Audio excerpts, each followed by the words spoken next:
Hey, Russ fans, welcome back to the Far Post podcast. I'm your host, Elizabeth Pehota, joined as always by Jeff Lemieux. There's a lot going on right now as preseason is in full swing, a lot of things to talk about. Jeff, how are you doing today? A lot in the works. Hey, I'm fantastic. What's not to be excited about, right? 2021 preseason is underway. The weather's starting to heat up. We've gotten out onto the grass training fields, training outside. It's supposed to be in the mid 60s late this week. We're gaining an extra hour of daylight on Sunday. So much to be excited about right now. So I have absolutely zero complaints. I love to hear that. I actually thought daylight savings was last week, and it turned out I just slept in. So that's this weekend. I will remember. But it's never a bad thing to just sleep for an extra hour. No, definitely not. But I thought that it was because of the clocks, and I actually slept later than I anticipated. Fair enough. Well, you can do it this week then. Thank you. I will. I'll plan on doing that. We are joined today by a very special guest, midfielder Tommy McNamara. Tommy, we're so excited to have you back on the podcast. Thanks for coming on. Yeah, of course. Thanks for having me back on. I'm excited as well. Yeah, well, first of all, welcome back to Foxborough. Preseason is fully underway. And while there's a lot to talk about in the soccer realm of things, we are going to start with a more pressing topic, your hair. New season, new haircut for Tommy McNamara. So what inspired your decision to cut off your flow? Yeah, I don't know. I've been thinking about it kind of since the season ended, just to change it again. I had it long for a little bit, and I don't know. I've kind of flip-flopped back and forth over the past like 10 years now or so. And I don't know. I just felt like it was time to change it. I had it long for a bit. I think it looks okay, short. So I kind of wanted to just go back to that. I was starting to get annoyed with kind of just having to keep up with, trying to take care of the longer hair, having it blow in your face and stuff like that. So you mentioned you think it looks okay, but I know I was doing a little scavenging on social media. I know you don't post a ton on social media, but 2 posts on Instagram within the last 5 days or so. So I figured you were feeling it a little bit. That's Willie. Willie's been on my back about making sure that I start posting more often. I don't know how long that'll last, but no, I'm not very active on social media, but I don't know. As of now that he's been kind of on my case, I've been a little bit more. We'll see how long that lasts. Well, you mentioned that you've had both hairstyles quite a few times in the past. Which one do you overall enjoy having more? You mentioned there's a little more maintenance with the flow. It's probably a little easier with the shorter hair, but which one do you prefer? I think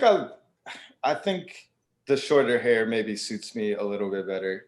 Okay. So in that regards, but I liked having the long hair because it was something different. And I never grew up always with short hair.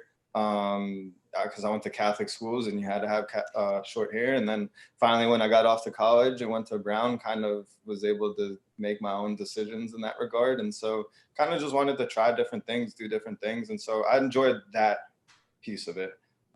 Yeah. People around Major League Soccer love your hair. It's always a topic of discussion. So you had to have known when you cut the hair that was going to send shockwaves reverberating around Major League Soccer. So do you take that into account at all and be like, you know what? I know that if I cut the hair, people are going to have something to say about it. Yeah.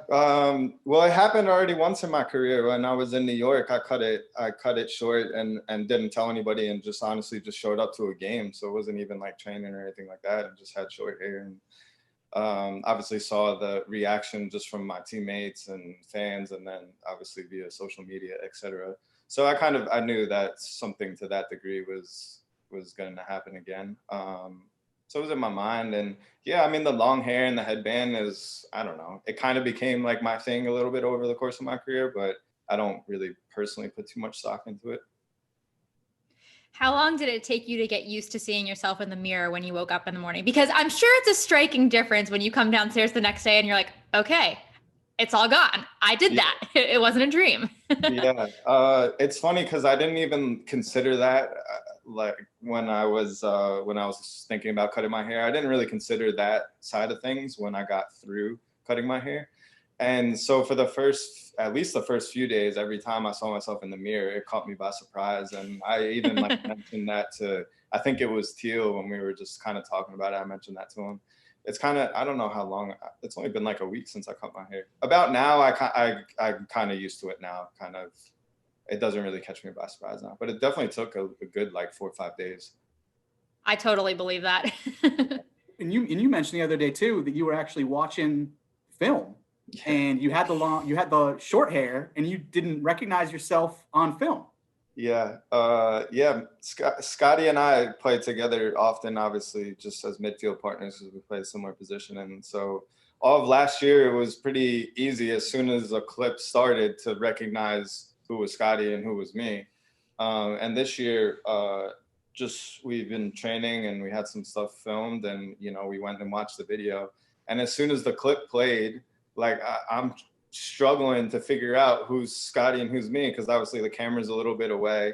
We're kind of a similar build, have similar hair length now. We were both wearing black cleats, so there wasn't really anything to distinguish ourselves until we started running and the clip started playing, and then you can tell by our running gaits. But yeah, it was kind of funny. Every time a new clip played, I was like, is that me? Is that him? Which one's which? I was like, okay, there we go. Well, I guess at that point, just anytime anybody happens to maybe make a mistake, you're like, I'm pretty sure that's Scotty. Yeah, that one was Scotty, yeah. Some flexibility there. Tommy, you mentioned that you were speaking with Teal about the decision to cut off your hair. When you came into the training center that first day with the fresh cut, what were some of the best teammate reactions when they saw you? Nothing too crazy. Nobody was, you know, over the top. But yeah, people were surprised. I think Andrew Farrell was, although I kind of told him that I was like very likely getting it cut, but he was a big proponent of I should keep my hair at first. And then when I cut it, he was like, you know what, this is better. I'm glad you did it. So I appreciate that from him. I wanted to know what Bruce's reaction was. No, nothing really. I think really? I was sitting at breakfast and he walked in and I was just kind of watching the television, so I didn't know. And I think whoever it was sitting next to me said he walked in and was just like looking at me for a second, like, wait a second, who's this? And then obviously like, but was kind of just caught off guard by it. I figured he would have had something snarky to say. Of course. He didn't. No, I'm surprised he didn't say too much about it. Tommy, we know that you had the flow when you were back at New York City FC, and you know you kept that one for a while too. Which time did you have the flow longer, and were there different points where you decided it was time for that to go? Which time was it longer, you're saying? Yeah. At one point in New York, it was really long because, to be honest, I didn't really know how to. I don't think I ever quite figured out how to style it as well as it could have suited my face, but I was like really struggling to kind of figure out how to style it. So at one point I kind of had it all long, all like shoulder length, all one length. And so that was probably the longest, but this past year, right at the end of the season, it had been a year since I had gotten a haircut just because of COVID and the whole situation with that. So that at the end of whatever it was, December, that was about almost the same length, I would say. So similar. And did you ever play around with different ways to style your hair for games? I know you were a big proponent of the headband last year, but when you were first kind of starting out that look at New York City FC, did you ever play around with like the man bun or like, you know, the like tail in the back? Did you ever play around with different styles, or did you just stick with the headband? No, I pretty much just exclusively had it in a headband, to be honest. Only this year when we got back training and my hair was still long, I started tying it up just in like a top knot, like half up, half down, just because I wanted to keep it out of my face more. And then that was kind of a little bit, I was like, okay, enough's enough. Like I need to cut this now. That's why I shaved my head. I was like, enough's enough. Yeah. It's easier. I understand. Yeah, you don't have to do any work, Jeff. You're so lucky. I haven't had a haircut in years. Tommy and I can relate on the longer hair. Yeah. And with regards to social media, the team account did put out a photo of you with your new hairstyle, and obviously fans chimed in. So how close of attention did you pay to that thread? To that thread, I saw what people said on what I posted. Yep.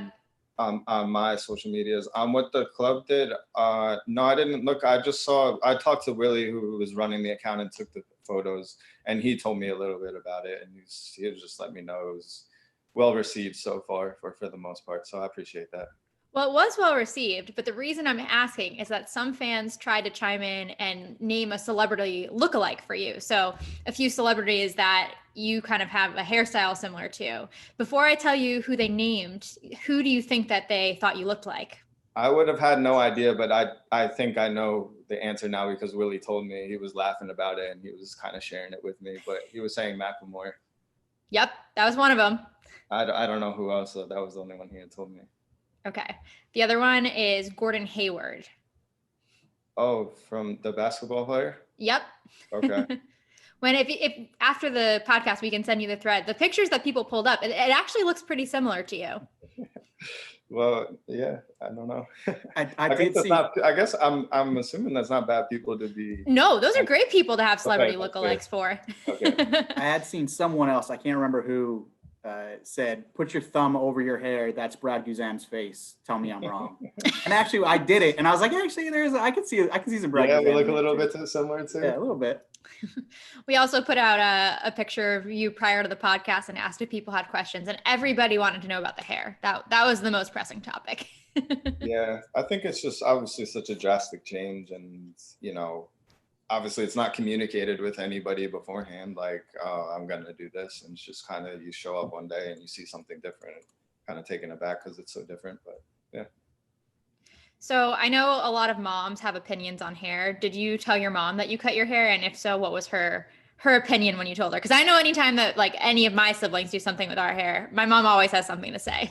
Yeah, I actually called her because there was a moment where I was like, am I gonna cut it? I needed to get a haircut, whether I was gonna keep it long and shape it back up, or if I was gonna cut it short. And it was just time to make a decision on one or the other and kind of commit to it.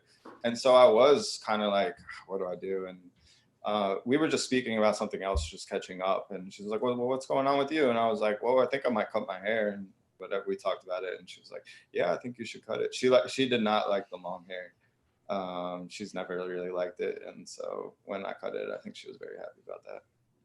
Totally fair. During quarantine, my mom had me cut my dad, my brother, and my boyfriend's hair because it was getting too long.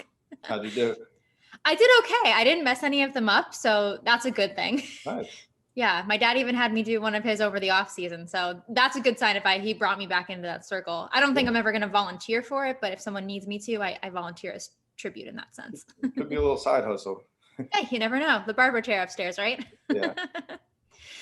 Tommy, you also joined the Revs midway through 2020, and you were out of contract at the end of the season. So as a free agent, you chose to come back and sign with the club. What was it about your time here that made you want to come back?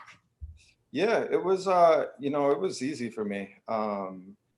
When I came here, obviously both parties kind of knew the contract situation, and we decided not to discuss it until the end of the season. And so focused on the season. And then once the season was done, on my end, I definitely wanted to be back here. And as long as we could work something out, and I'm really glad and thankful and, appreciative of Bruce and the rest of the staff that we were able to come to an agreement. But in regards to why I wanted to stay, it was a combination of factors. The first was, I just feel very comfortable off the field here. And that makes a big difference because you spend a lot of time away from training and from soccer, and you need to be happy in your life outside, off the field.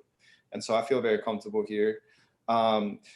The next reason is the guys. It's such a great group of guys, and the togetherness. And immediately when I walked in, I was welcomed. I felt like part of the group.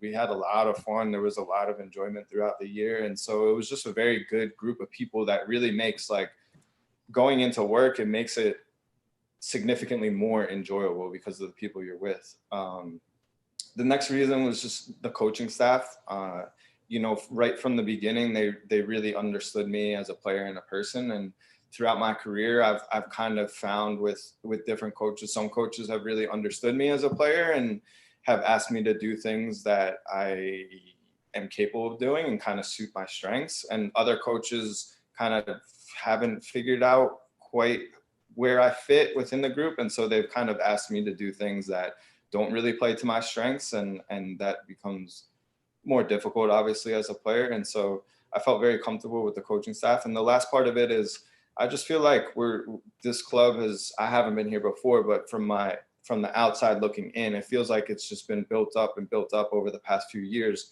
And I've experienced it when I got here, that we're in a place where we're competing for championships. And ultimately that's the biggest end all goal. And that's the biggest point of why I wanted to stay here is we're in a place, we have all the resources around us. It's a real good group of people, from the players, from the coaching staff, the medical staff, the support staff. It's a really good group of people, and we're in a place where we can compete with championships. Tommy, you mentioned by the end of the season, you knew that if there was an opportunity to come back, this is where you were going to want to be. But you also say it felt pretty immediate once you settled in. So was there a point where you kind of knew, look, if I have a chance to stay here, this is where I want to stay? Like, how quickly had you kind of made that decision in your own mind? Yeah, honestly, I kind of thought it before, like after I got traded and the news, and I was told, and I was on my way up here and going through individual trainings, I kind of already in that moment felt like this is going to be a good place for me. And I'm going to be happy here and feel comfortable here. And so even kind of from that moment of when I got the news that, I would like to stay. And then obviously as I got, ingrained into the team and to the culture of the club and to how things were going, then like that, my gut reaction, it just kind of became confirmed very quickly. The first reason that you mentioned was that comfort level. Are you talking about outside of training when you're like at home and you're in the area, or do you mean solely in the locker room? No. The first part, I mean, just off the field, just in the place that you're living. So I've only visited Boston like 1 or 2 times, so I didn't really know the area, but just like being so close to Providence, being back in the Northeast, it just feels very comfortable to me off the field. I understand the city, I understand the people. Being close to home is nice to be able to, unfortunately with COVID, it wasn't quite the situation, but normally being able to see family and home and stuff. And so I just like, there was just a comfort level of just kind of like, I understood where I was and I enjoyed where I was. It is funny how in the Northeast that you can, drive like 3 hours and you can be in 2 different states you can cross over in that time or whatever it might be. Versus like in Florida or the Midwest, it's just not a thing. You're still in Florida driving 3 hours. Yeah, it's definitely very different. And you've talked a lot about the closeness that you have with the guys in the locker room. You're back for preseason. You've been officially working with them for about 10 days. So what's the vibe been in the locker room starting out that new season? Yeah, the tone was set right from the first day. Once we were officially together, we had a meeting with the coaching staff, the players, and the tone was set. We need to be better this year than we were last year. And obviously last year we had a good playoff run. We did decent during the regular season, but the tone set that we need to be better in all areas of the field.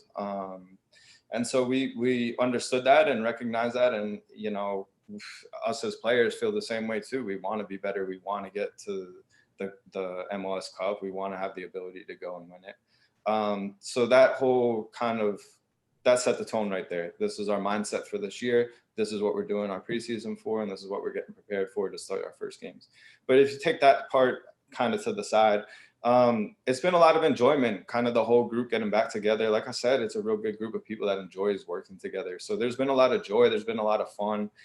It's been very competitive. We kind of got right into preseason, playing games, competing against each other. And so it's good. It's healthy competition, but it's funny. There's, obviously people get a little bit angry sometimes and annoyed, but that's normal. That's part of the job. You mentioned the competitiveness. We had Andrew Farrell and Matt Polster on the podcast over the last 2 weeks, and both of them talked about how everybody on the team came in pretty fit. Like everybody took this offseason very seriously, especially coming off of that run to the Eastern Conference Finals. With 10 days under your belts together for preseason in that competitive environment, how do you assess the team's fitness level? Yeah, I would agree with them, to be honest. And my way for describing it is, this is from the first day of preseason, we kind of just went 0 to like 100. We kind of just got right back into it. And that's great. Normally in previous preseasons that I've experienced and with different coaching staffs, it's kind of been like a 3 or 4 day build up. You kind of get back, you get the legs back. Maybe you get a day off on the 4th or 5th day. And then it's like, okay, like you got that little tiny build up period. Like now we're going. No, we went straight into it. We went 6 days straight to start. immediately playing against each other. We had a scrimmage against Revs 2 on the indoors. And so we immediately got into it. And why, my opinion and why I think the group is so fit is if you were not fit, you wouldn't be able to survive that for the week. And then to only have one day off and then to do it again this week again. And, you know, everybody looks great. Everybody looks fit. You know, knock on wood, no, we haven't had any injuries or anything. So yeah, I would agree with them. I know there's always so many different factors, but I know in talking with all the guys about that, some have said, you know, because of COVID travel restrictions, a lot more guys stayed in New England than normally would throughout the off season. So because guys were in New England, it was like, all right, well, I'm going to go to the training center every day and stay fit. And then also with the uncertainty around exactly when the season was going to start, guys kind of started getting ready as early as possible, just in case the season was starting in mid-March and you kind of needed to be ready to go. And I know you did have to start off with some fitness because Farrell talked about doing the beep test a couple weeks ago. And you mentioned that competition. How did you do in the beep test realm? Yeah, I did all right, but I should have done better. I was a little bit frustrated. No, I did well. But I got called out in my elimination strike on it was very, very borderline if I had missed the line in the beep or not. And so I felt like it was extremely harsh that was where I got called out, when it was literally like bang, bang, one way or the other, making it or not making it. And it's kind of like, no, you're out. So I was a little bit, I was in a bad mood the rest of the day, to be honest. But no, I did well regardless of that, but I just felt like I would have done better. Farrell had mentioned that there were some questionable decisions in terms of who was in and who was out. And we said we need to, next year, we'll get the cameras out there to make sure we've got the slow-mo frame by frame to know who was in and who was out. Yeah, I don't know. Something like that. Maybe we just don't have to run it ever again. Hey, that too, right? Yeah. And you guys just started training on the grass field yesterday. So how has it been to get out of the Empower Fieldhouse, be outside on the training grounds? How has the group been doing out there? Yeah. To be fair, the field house is great. You know, to have that as a resource when the weather's bad and it's cold or when it snows, to be able to go in there and still be able to have full training and not be, you know, hindered. So it was great to be in there all off season and then to start. But it's just better to play on grass, to be quite frank. So to be back out there, to be in the sun, now that the weather is turning nicer too, it just obviously lifts everybody's moods. It's a little bit better on the bodies being on the grass. So, you know, the club did a really good job building that training facility. And, you know, we enjoy being able to, you know, that's where we get to work every day. We enjoy that. I was talking with a couple of the guys yesterday, telling them they were getting the full New England spring experience by being out there for training yesterday. It's like 60 degrees. It's beautiful, this warm, almost like spring-like day, and in the background there's snow covering the hills. I was like, this is New England. This is what you get. To be honest, I was surprised, and I know this obviously, but I was surprised that there was still obviously like snow kind of in the corner of the field, and obviously it makes sense with how the weather's been and where the sunlight hits. But I was like, oh, hold on. Those piles of snow from New England that build up over the course of time, they take so much longer to melt than you anticipate. Like, yeah. I think the ones that are in the parking lot near Trader Joe's, those are going to be there for like another month, I have a feeling. Yeah, it's incredible. There's also a lot of new faces who have joined the roster. So how have they been settling into the group, and what were your first impressions of the new guys? Yeah, they've seemed to have settled in really well so far. And I think it speaks a lot to their character. My assessment is they're very good people, first and foremost. And so we're happy to have them be part of the group. You know, obviously we're still trying to get to know everybody, but we spent, you know, about a week, some people a little bit more, 2 weeks together. But you know, we all believe they're going to be great additions to the team. They seem to have settled in well. They look fit. They look excited to be here. They look excited to be part of the group, and they're open. They want to connect with teammates. And so that's great. You want people that want to be here, that feel a part of this club. You want to welcome them in and make sure that they feel like they're a part of what we're doing here. And so far it's been a great, and we're looking forward to having them be a part of our group. Fans haven't had a huge chance to get to know a ton of the new guys yet, but first impression from, I know, our perspective, at least Christian Mafla seems like he has got some personality, What has been your impression just that first week? And I know there's a little bit of a communication barrier as well with the Spanish and English, but even without English, his personality seemed like it kind of shone those first few days. Yeah, I think so. I think it also is a testament of he's happy to be here. And, you could just kind of see the joy kind of exuding out of him a little bit, and he just kind of is a happy guy. Yeah, I've seen it a little bit. His English is not so bad, and my Spanish is okay enough. Like, we're able to communicate. I can say a little bit in Spanish, he can say a little bit in English, and so it's good. But yeah, I think once he gets more comfortable within the group as well, and hopefully he's able to learn a little bit more English and feel more comfortable speaking in English and gets to know people a little bit more. I think that's a good first impression, that he's going to have a big personality to come into all this. It was fun to see him on media day. That was a big testament to his personality. So I'm sure fans will see those clips soon. Yeah. Well, you guys had to go at different times, but seeing all the players go through the different smoke and what everybody kind of wanted to do, he honestly owned it like it was a runway. Okay, so that makes a lot more sense. Yeah, I'm the exact opposite, as you all know. The pictures look great though, so it doesn't matter. That's all that matters at the end of the day. And there's been a lot of new additions to the midfield with Ima Boateng, Wilfred Kaptoum, and Luis Caicedo too, who returned from last year when he had a season-ending injury. So how is the competition kind of shaping up at that position with a lot of new faces around? Yeah, it's good. It's it's been well so far. Everybody's been training well. Everybody's competing well. Everybody looks fit. And everybody wants to play, quite frankly. And so that's good. You want that. The best teams in the world, they have 2-3 guys for every single position that can play at an extremely high level. And those are the most successful teams in world soccer. And so it's good that, we have depth in all areas, not just in the midfield, but specifically in me and my position. So that means that, okay, of course, there's only going to be X number of players starting, but the guys that are starting, the people behind them are trying to take their spots. And so they're going to push them on to be better. The guys that need to be better to get into the starting group, they're going to be pushed on to be better. So it's good. It helps the club as a whole. And ultimately we want the club to be successful for ourselves, but really most importantly for the fans. We know that, they're dying to win MLS Cup. And so we're desperate to get that for them. I know that they're all hoping that this year could be the year, and it kind of feels like you guys have all the workings of that so early on in preseason.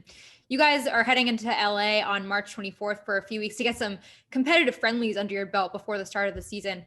How important is it for the group to play other teams to get closer to that 90-minute fitness? Yeah, it's very important. So I think this is going to be a very good trip for us. I think also just even the off the field stuff, we're going to obviously now we're kind of just in normal mode where we go into train, we do what we do, and then we kind of go home out on our own. So now going and kind of, living in isolation or whatever in LA, we're going to spend a lot of time together. So off the field, it would be good to kind of, continue to welcome in the new additions to the team, to create stronger bonds within the group of the guys that were here last year and previous years moving forward. But yeah, to go play other teams is good because one, like you said, the physical aspect, we need to get back into playing games again. And it's hard to fully develop that fitness unless you actually play games. There's only so much you can do in training and so much you can do running just on your own and stuff like that. And I think the second piece of it is we're playing, I believe it's 3 teams if I'm not mistaken, but we're playing 3 very good teams. And so it'll challenge us. It'll challenge us tactically. It'll challenge us technically. And so hopefully, we will kind of experience some tough times in those games and some tough moments, because it's the opportunity to kind of learn, to critique ourselves, and to make sure that we're prepared come the season opener. You mentioned that you're playing 3 really good teams. They're not only good teams, but at this point, they're almost new teams with the LA Galaxy, LAFC, and Seattle Sounders, because last year you guys were limited to the regional travel. So you really were only playing a handful of teams throughout the season. How much is the group looking forward to playing against some different types of competition? Yeah, you're right. I didn't even consider that fact that last year we didn't even play them because I started with Houston and I did end up playing LAFC and LA Galaxy like 2 or 3 times. So so for the group, it'll be different. Yeah, it'll be good. I mean, we played Philadelphia, 5 or 6 times last year. We played these 6 total, yeah. 4. So, you know, I don't want to say it gets old because we're blessed to be doing what we were doing. And, you know, the schedule was what it was to help make sure we got through the year and was able to play games. But yeah, I think once we get to go play against different teams, we're going to kind of really enjoy that and not have to be the same group of people we keep competing against. Plus, you got Seattle in that mix, so you can go kick Kellen a little bit. Yeah, Kellen will be there. Yeah, so that'll be a quick for him. It'll be quick playing us again so soon. And in addition to spending a lot of time with the guys out in LA, and then also getting some competitive friendlies against fresh teams under your belts, you're also going to be having some sunshine. So is that kind of the perfect trio, getting a dose of sun along with all of those factors to bring you back ready to tackle the season? Yeah, I mean, you know, the sun just kind of improves everybody's mood, right? And the warmer weather. And by the time we get back, hopefully it'll be very nice here when we get back come April. So yeah, we're looking forward to it. Plus vitamin D. We could all use vitamin D after a long, cold winter up here. So as much of it as we can get. And a lot of sunscreen, of course. Yeah, some of us just got to make sure we're lathered up with the sunscreen. Yeah. We got the hats on. Me too. A lot of sunscreen for me too. Tommy, did the hair help protect any with your sunscreen? Like, I know, Jeff, you obviously have to do your head. I don't know that factor, but does the long hair protect? Am I lucky that my hair's long? Yeah, it does. You know, on the sides, it's short now. So, I guess that's fair. Back, and now my neck's exposed. My neck hasn't been exposed in a long time. So yeah, I actually have to make sure that my ears even are covered with sunscreen, make sure. Got to add that to your packing list. Yeah, it's on there. It's number 1 on the list.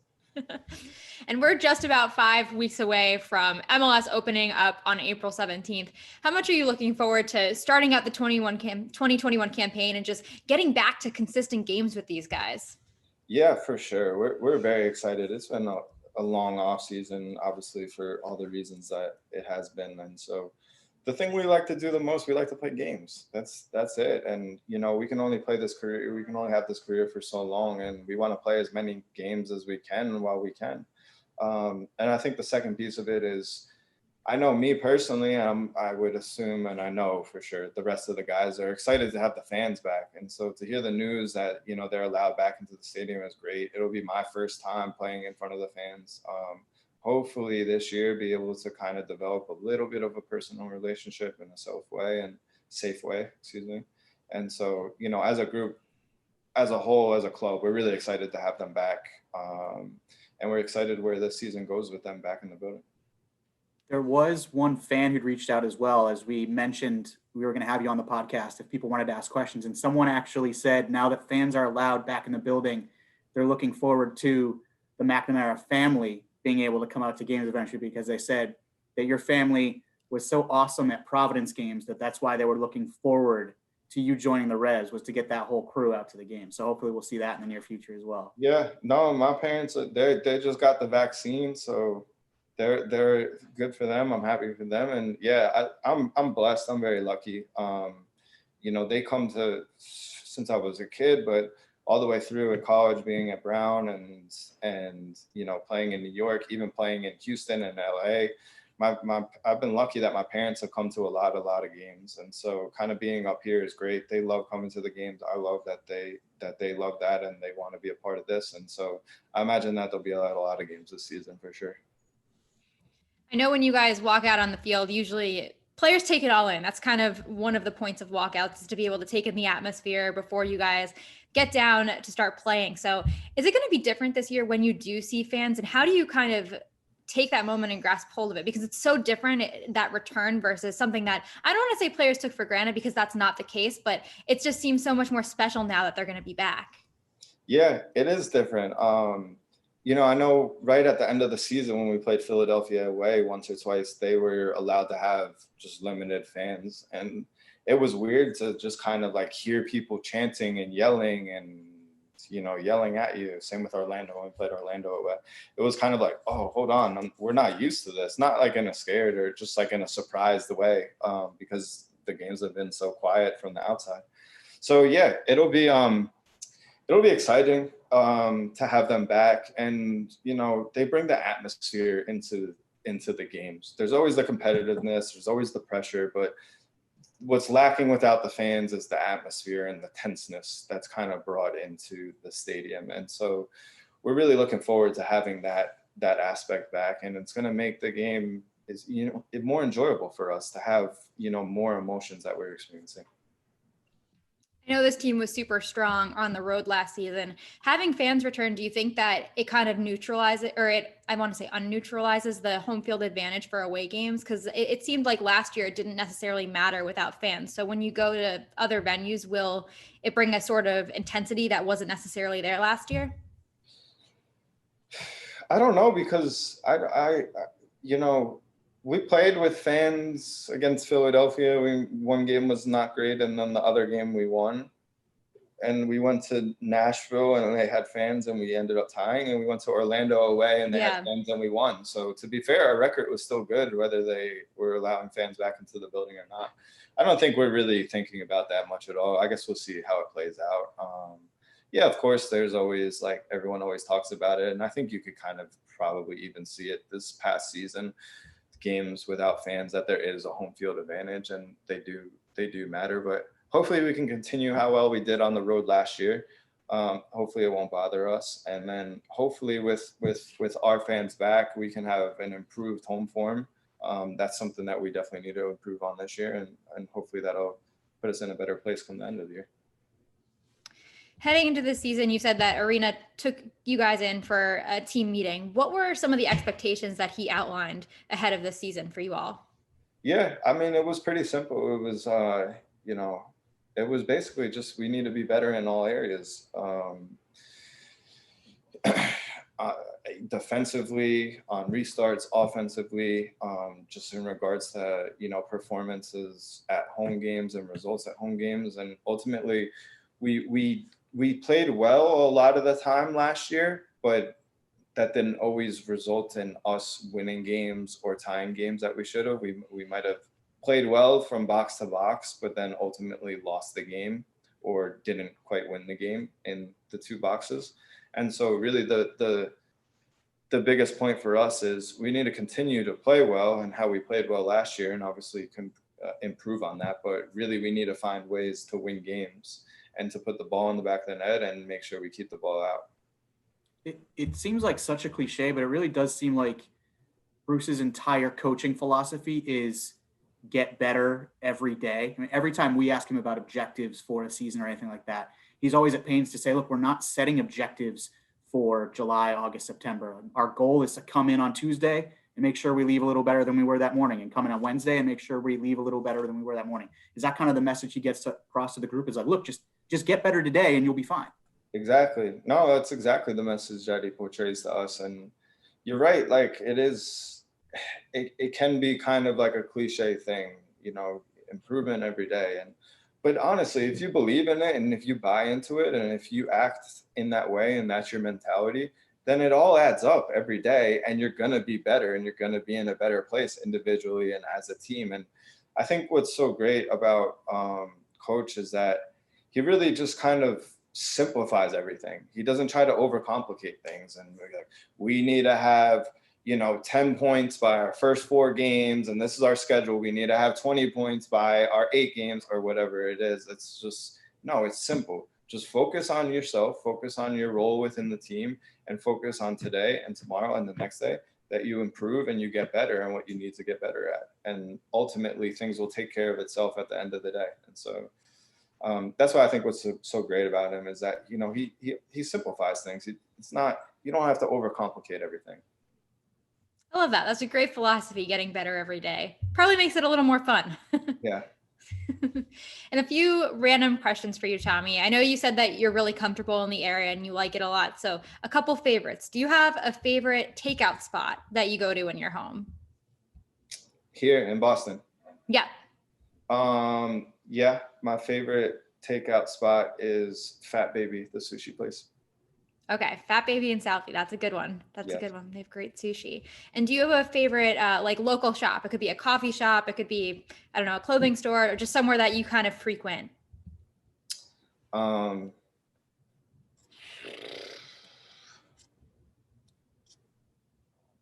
I'll say around the corner from me is this little like Subway sandwich shop, AK's. Okay. Very So cool. it's just easy. It's hard with COVID, but it's not I like know. in coffee shops or go shopping in stores. With COVID and everything, I haven't been up to too much, to be honest, other than just some takeout from food. Yeah, coffee shops really aren't open, so you have to take it to go. That's what I've been doing. Yeah. And we know you're from New England to start, being from New York, but what's your favorite season that you've spent in New England? Are you more of a winter guy with the snow? Do you like the summertime because it's nice, the fall with the leaves? What's your favorite season? Not the winter, for sure, not the winter.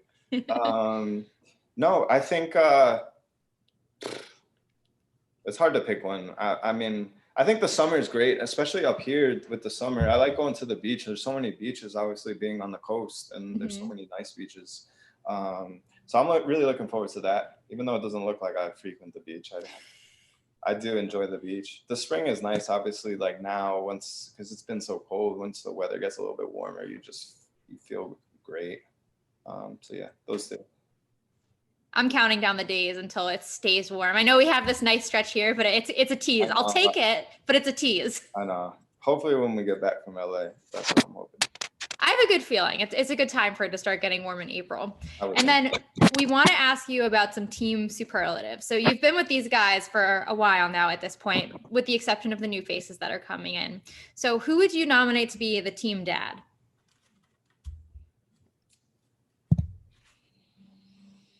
Brad Knighton.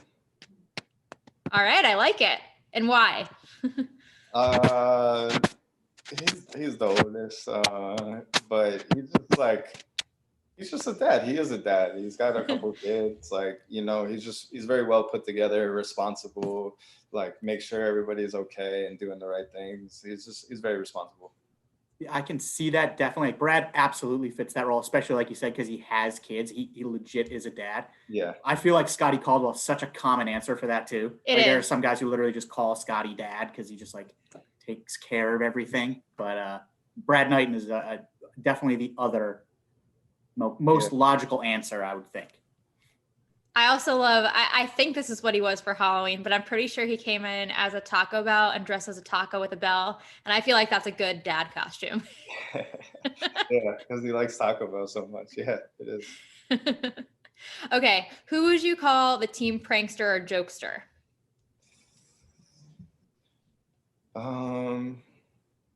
We don't really have a big team prankster or jokester.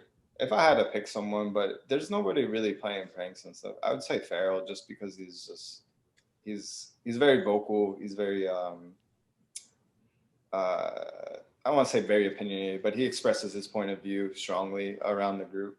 But there's nobody that's really like a big prankster. He likes to get the banter going. I feel like he just likes to get people, chatting. That's a good way to put it. That's the best way to describe it. Yeah. Who would you name the team fashionista? Fashionista. I'm gonna go with who am I gonna go with? I'm gonna go with Teal. Some of the outfits that he wears on game day. Okay, I respect that. Teal has some good looks. Yeah. All right. Well, Tommy, I think that about does it. Thank you so much for joining us today on the podcast. It was so great to catch up with you. Your hair looks great. I don't know if we actually said that or not, but it does look really good. Not a lot of people can pull off the long hair and the short hair. And we're wishing you guys the best of luck this season. Thank you. I appreciate it. See you guys soon. Thank you, Tommy.